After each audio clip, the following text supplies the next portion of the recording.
These are 6 things I wish I had built long before the house grew quiet and the phone stopped ringing. My friends, I want to share something with you today that sits heavy in my heart, something I did not understand until the silence around me became too loud to ignore. When I was younger, I believed that family was permanent. I believed that the people who shared my blood, who sat at my table, who called me on holidays and birthdays would simply always be there. I thought family was like the foundation of a house, something that was poured once and would hold everything up forever without any maintenance. I thought love alone was enough to keep people close. I thought showing up for the big moments, the weddings, the graduations, the funerals, was all that was required to keep the bond alive. But now, sitting here as an older man who has watched decades slip through my fingers like sand, I understand something very different. Family does not disappear all at once. There is no single dramatic moment when everyone walks out the door and never returns. It happens slowly. It happens quietly. It happens in the missed phone calls you told yourself you would return tomorrow. It happens in the holidays that grew shorter, the conversations that grew thinner, the visits that went from weekly to monthly to yearly to never. And one morning you wake up and realize the house is very still, the calendar is very empty, and the people you assumed would always be near are now living lives that no longer include you in any meaningful way. I have lived through this. I have sat at a dinner table set for 8 and watched only 2 chairs fill up. I have held a phone in my hand wanting to call my children but feeling afraid that I would be interrupting something more important. I have looked at old photographs and wondered how the people in those smiling faces became strangers who send polite text messages on my birthday but never ask how I am truly doing. And maybe some of you watching this know exactly what I mean. Maybe you are sitting in a quiet room right now wondering where everyone went. Maybe you are telling yourself that your family is just busy, that they will come around eventually, that things will go back to the way they used to be. But my friends, I have learned the hard way that waiting is not a strategy. Hoping is not a plan. If you do not actively build the connections that hold your family together, time will quietly dismantle them for you. Over the years, I made many mistakes. I took people for granted. I assumed love was self-sustaining. I focused on providing for my family materially, while neglecting the emotional bridges that actually keep hearts connected across distance and time. But I also learned, eventually, what actually works. I learned that there are specific things you can build, not with money, not with guilt, not with obligation, but with intention and consistency, that can hold your family together even when life tries to pull everyone apart.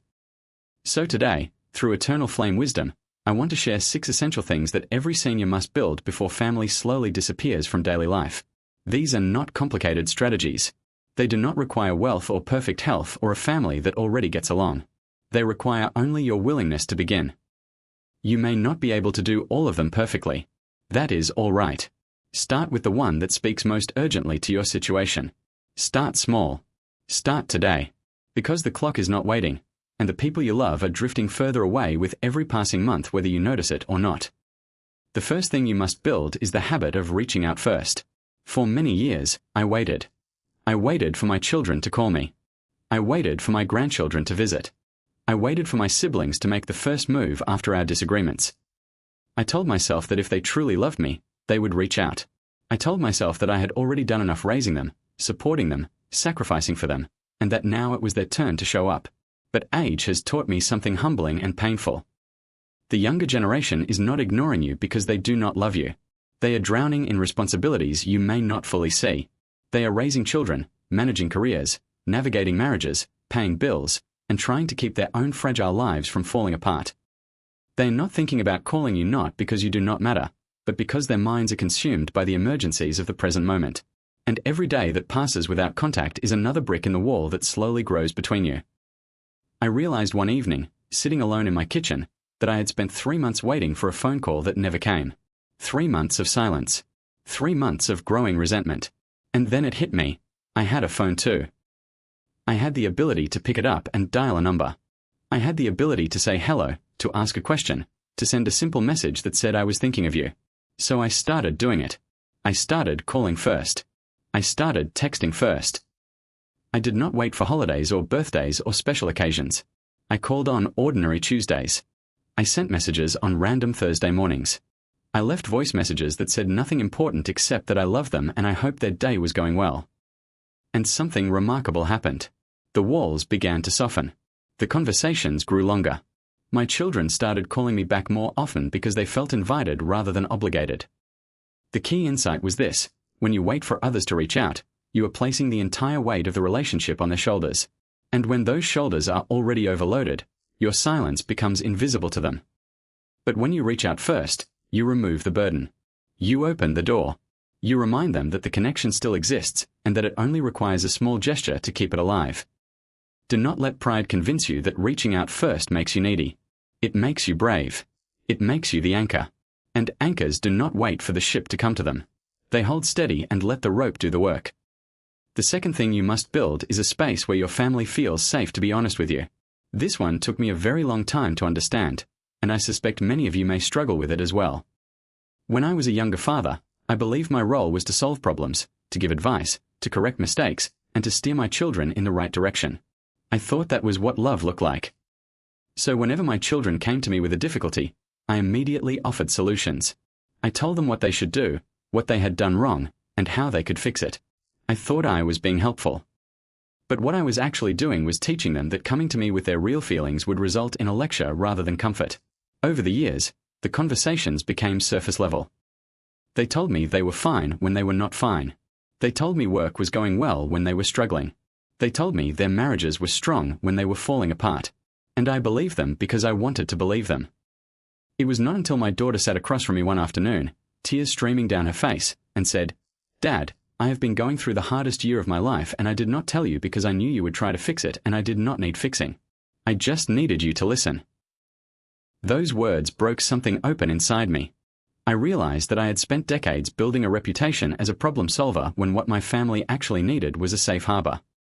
They needed to know that they could come to me with their mess, their confusion, their failures, and their fears without being judged, corrected, or lectured. So I began to change. I started listening more and talking less. When someone shared a struggle, I stopped offering advice unless they asked for it. I started saying things like, "That sounds incredibly difficult. I am so sorry you are going through that. I am here for you." Simple words, gentle words, but they changed everything. Slowly, the real conversations returned. My children started telling me the truth about their lives again.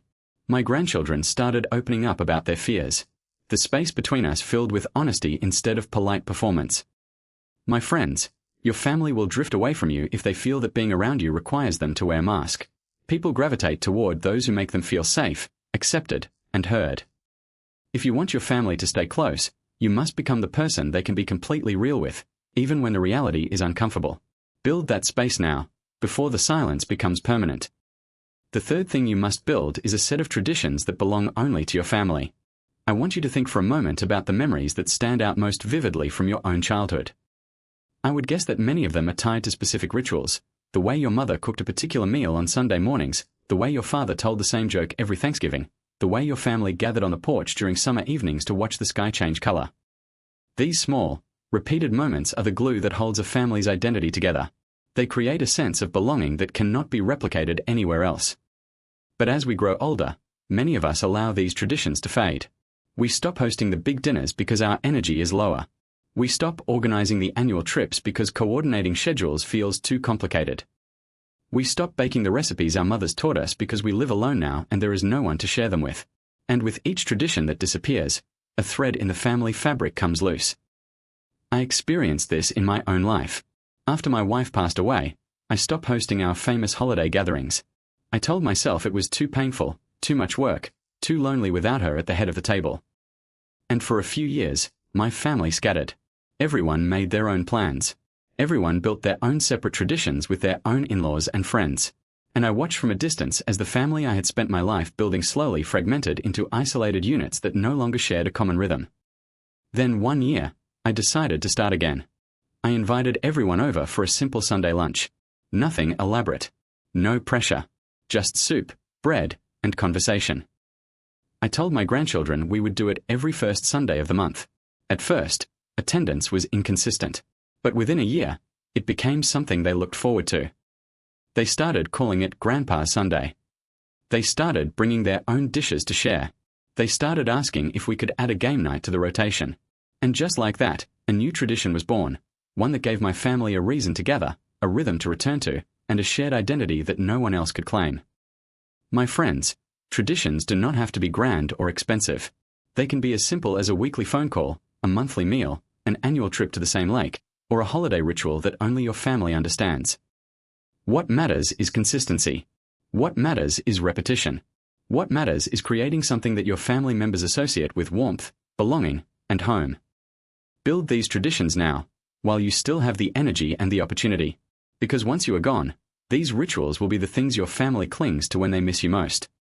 They will be the invisible threads that keep your children and grandchildren connected to each other long after you are no longer sitting at the head of the table. The fourth thing you must build is the courage to say the words you have been holding back. This may be the most difficult item on this entire list, and I want to approach it with great gentleness because I know how heavy this burden can be. Many of us carry decades of unspoken words inside our hearts. Words of apology for mistakes we made when we were younger and did not know better. Words of gratitude for sacrifices our family members made that we never properly acknowledged. Words of love that we feel deeply but have never been able to express because we grew up in households where emotions were kept private and vulnerability was seen as weakness. I carried these unspoken words for most of my life. I never told my son how proud I was of the father he became because I was afraid it would sound sentimental. I never apologized to my daughter for the years I was emotionally absent while I was consumed with work because I convinced myself that providing financially was apology enough. I never told my brother that I forgave him for the argument that split our family apart 15 years ago because my pride would not allow me to be the first one to bend. And then one day, my brother passed away suddenly. He was gone before I ever got the chance to say the words I had been rehearsing in my mind for over a decade. And the weight of that silence nearly crushed me. I stood at his graveside realizing that all the pride, all the stubbornness, all the waiting for the right moment had cost me something I could never recover. That experience changed me permanently. I went home and I called my children. I told them everything I had been holding inside. I apologized for my shortcomings. I expressed my pride. I told them I loved them in ways I had never allowed myself to before.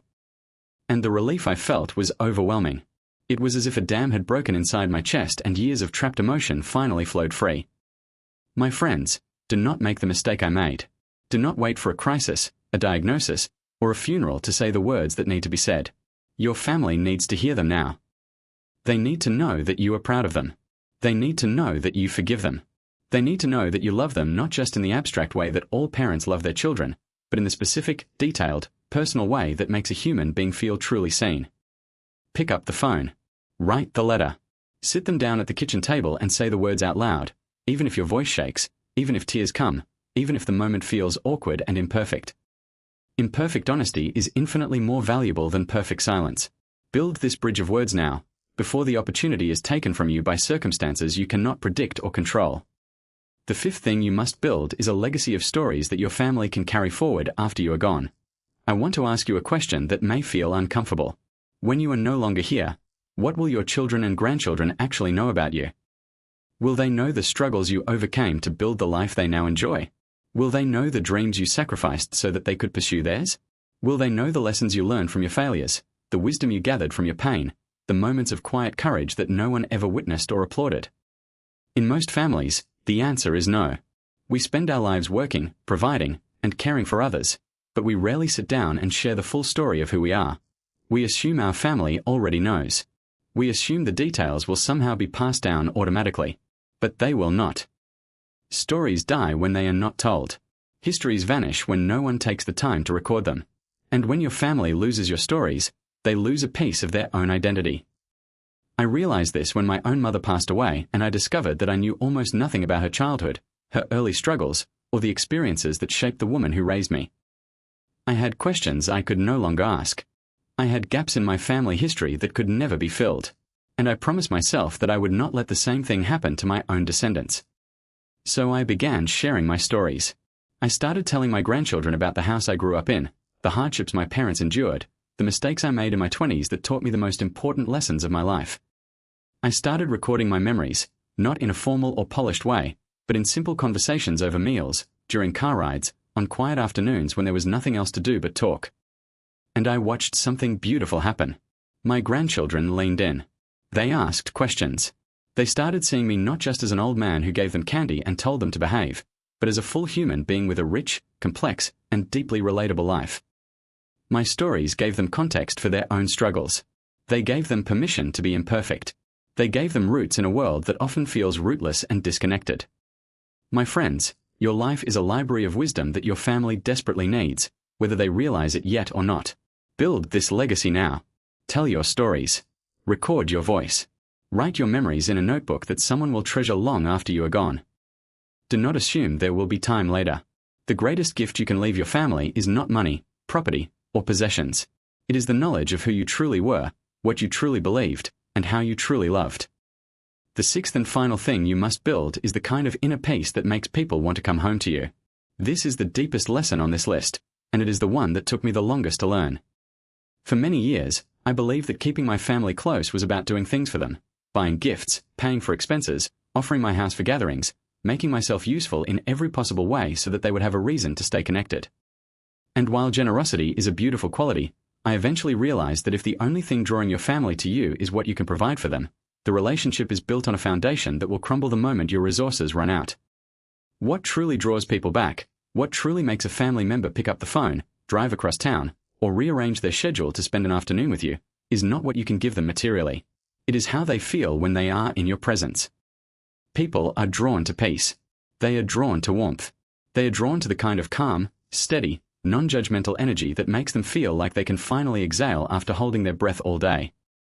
And if your presence is filled with anxiety, complaints, criticism, guilt-tripping, or constant reminders of how lonely you are, your family will love you from a distance but will hesitate to come close. I know this is painful to hear. I know that loneliness is real and that the ache of an empty house can feel unbearable. But I also know that guilt is a terrible glue for relationships. When you make your family feel guilty for not visiting enough, you may get their physical presence for a few hours, but you will lose their emotional presence permanently. They will come out of obligation, not out of desire. And obligation always expires. What I learned in my later years was that the most powerful thing I could do for my family relationships was to cultivate genuine inner peace. I stopped complaining about my aches and pains every time someone called. I stopped reminding my children of everything I had sacrificed for them. I stopped using my loneliness as a weapon to manipulate their schedules. Instead, I focused on becoming the kind of person who radiated calm, gratitude, and quiet joy. I practiced gratitude for the small things. I spent time in nature. I forgave old grudges. I made peace with the life I had lived, including the parts that did not turn out the way I had planned. And as my inner world became more peaceful, something extraordinary happened. My family started gravitating toward me again. They started calling more often because our conversations felt light and nourishing rather than heavy and draining. They started visiting because being in my home felt like a refuge from the chaos of their own lives. They started bringing their children because they wanted their kids to experience the kind of gentle, steady love that I had finally learned how to offer. My friends, you cannot control whether your family stays close. You cannot force connection, demand attention, or manufacture love through guilt or obligation. But you can build an inner world so peaceful, so warm, so genuinely joyful that the people you love cannot help but be drawn to your light. Be the calm in their storm. Be the safe place they return to when the world feels overwhelming. Be the person whose presence feels like coming home. Build that peace now, and your family will not want to disappear. They will want to stay. My friends, after walking through many decades of life, I have learned that family is not a permanent structure that stands on its own. It is a living garden that requires daily watering, careful tending, and constant attention. If you neglect it, it will wither quietly, and you may not notice the decay until the flowers are already gone. But if you nurture it, if you reach out first, if you create safety, if you build traditions, if you speak the hard words, if you share your stories, and if you cultivate the kind of peace that draws people home, your family will not only stay close, they will flourish in ways that bring you more joy than you ever thought possible in your later years. If you are watching this and you feel that the distance between you and your family has already grown too wide, I want you to remember something from an old man who has walked this road before you. It is never too late to begin rebuilding. One phone call can crack open a door that has been closed for years. One honest conversation can heal wounds that have festered for decades. One simple tradition can give your family a new reason to gather. You do not need to fix everything at once. You only need to take the first small step today. The rest will follow. Thank you so deeply for spending this time with me today through Eternal Flame Wisdom. I truly appreciate you sitting here, listening to my stories, and opening your heart to these lessons that took me a lifetime to learn. I hope something I have shared today gives you the courage to pick up the phone, to speak the words you have been holding back, and to start building the bridges that will keep your family connected for generations to come. Take care of yourself, my friends. Be gentle with your heart and patient with your family. Do not let pride or fear steal the time you still have together. Keep reaching out, keep loving boldly, and keep believing that the connections you build today will outlast you long after you are gone. I will see you again soon. Until then, stay safe, stay peaceful, and remember that the flame of family love never has to go out as long as you are willing to tend it. Thank you for watching. Goodbye, my friends.